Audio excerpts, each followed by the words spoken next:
let's go with like what, for those who don't know, a lot of people will know, a lot of my audience will know, I guess, but let's just talk about like simulation hypothesis in general, like a la Bostrom.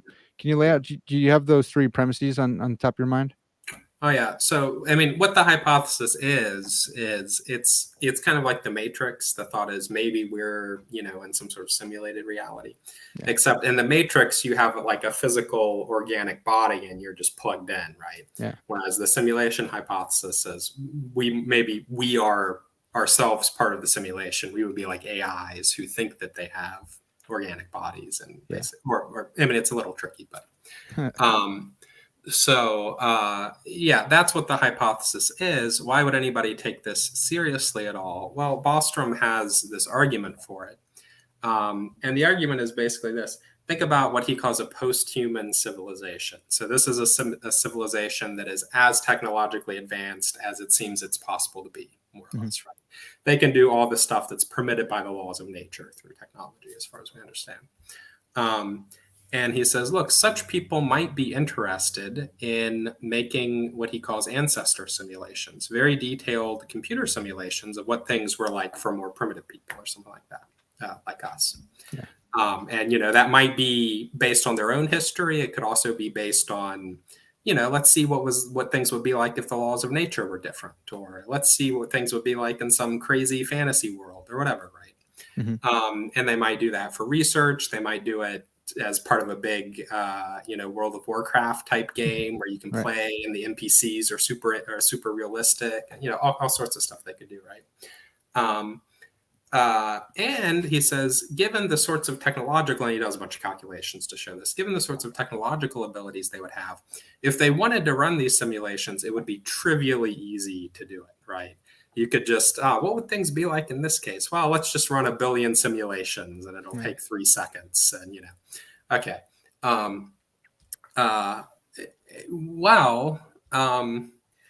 you might get a little worried though, because we have this philosophy of mind question about whether really, really well simulated people would actually be people, right? Yeah. Like an AI that is, a perfect recreation of a person, would it be conscious in its own right? And, could it be like me, right? Have all my same experiences that I'm having. And if that's right, then it suddenly looks like, oh, wait a minute. In the scenario I've just laid out, the vast majority of people who think that they're living in some crappy primitive society like I do, actually are simulated people. They're not people in base level reality because they're probably running trillions of these simulations. So it's like minuscule chance that you're really in base level reality. So Bostrom says, assuming substrate independence, this idea that it doesn't matter if you're made out of silicon or organic material, if you are organized in the right way, you have the right abstract structure, you're going to be conscious. And so an AI will be conscious just like a human being will.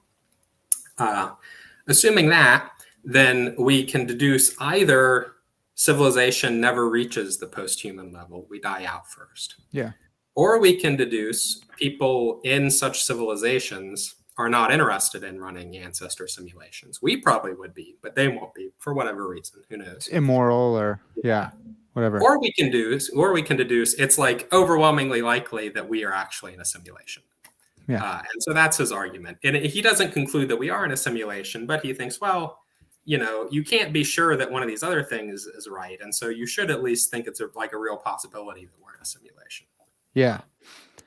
I think he also, I believe in that paper, maybe in another one, he talks about nested simulations where it's like within the simulation, because they would be so advanced, they'd be like ours. And in ours, if we can imagine making a simulation, so now you have like simulations almost all the way down. There's one base level of reality, but it with could all be of that these the simulated people start making simulations, and then you have simulations within simulations within simulations. I always think of The Office with Dwight made a Second Life, and then he made Second Life within and it's like that's just keep going all the way down. So then like the thought would be, since most conscious beings in the universe are simulated beings with like a indifference principle, you should think that you are one of them, most likely.